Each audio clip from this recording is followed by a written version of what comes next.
இந்த பையன் பிறக்கும் போதே வித்தியாசமா இருக்கான். முதுகுல பாத்தீங்கன்னா விங்ஸ் இருக்குது. என்னடா இதுன்ட்டு டாக்டரும் என்ன பண்றாங்கன்னா தண்ணி ஊற்றி ஏதோ வாஷ் பண்ணி பாக்குறாங்க அந்த விங்ஸ் போல. அப்புறம் இவங்க அம்மா பொண்ணு என்ன பண்றாங்கன்னா இதை மறைச்சு வைக்க என்னென்னோ பெட்ஷீட்டை போத்தி அவனை வீட்டுக்குள்ளேயே வைக்கிறாங்க.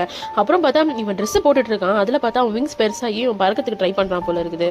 இதை பார்த்தா அவங்க அம்மாவும் பொண்ணும் இவனுக்கு என்ன பண்றாங்கன்னா காலில் அந்த இவனுக்கு அடிப்படாம இருக்கிறதுக்காக அந்த இவனுக்கு சேஃப்டிக்கு எல்லாமே போட்டு விடுறாங்க. இவனும் என்ன பண்றான்னா பறக்கிறதுக்கு ட்ரை பண்றான் அந்த பையன். அப்புறம் பறக்கும்போது பாத்தீங்கன்னா அவங்க வீட்டு ஜன்னல்ல மோதி கீழே விழுந்துடுறான். அப்புறம் என்ன ஆகுதுன்னா இவன் ஒரு ஷாப்பிங் மாலுக்கு கூட்டிட்டு போறாங்க. எல்லாமே ஜாக்கெட் எல்லாமே பக்காவா போட்டிருக்காங்க. திடீர்னு பார்த்தா அவன் மறைஞ்சு போயிடுறான். அப்புறம் பார்த்தா அந்த மார்க்கெட் ஃபுல்லா இவன் பாட்டுன்னு பறந்துட்டே இருக்கான். அவங்க அம்மா எங்கன்னு தேடிட்டு இருக்காங்க. அங்க வந்து அவங்க ஷாப்பிங் பண்றவங்க எல்லாருமே இவனை பார்த்து வீடியோ எடுத்துட்டு இருக்காங்க. என்னென்னவோ இவனை பத்தி பேசுறாங்க. இவனு டிஃப்ரெண்டா இருக்கான்ட்டு இவங்க அம்மாவை எவ்வளவு பிடிக்கிறதுக்கு ட்ரை பண்றாங்க, முடியல. அப்புறம் போலீஸ்காரங்க வந்து ஏனியை போட்டி பிடிக்கிறாங்க. ஆனா இந்த பையன் வந்து அவங்க கையிலேயே மாட்ட மாட்டான்.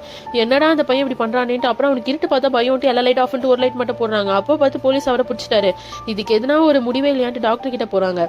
டாக்டர் கிட்ட போனா டாக்டர் சொல்றாரு இதை நம்ம சரி பண்ணிடலாம், அந்த விக்ஸை கட் பண்ணிடலாம் அப்படின்றாங்க. ஆனா அந்த ஹார்ட் கூட கனெக்ட் ஆயிருக்கிறதுனால அவன் உயிருக்கே ஆபத்து அப்படின்னு சொல்றாங்க. அப்போ கூட டிவி நியூஸ் ஃபுல்லா அந்த பையனை பத்தி தான் பேசிட்டு இருக்காங்க போல இருக்குது.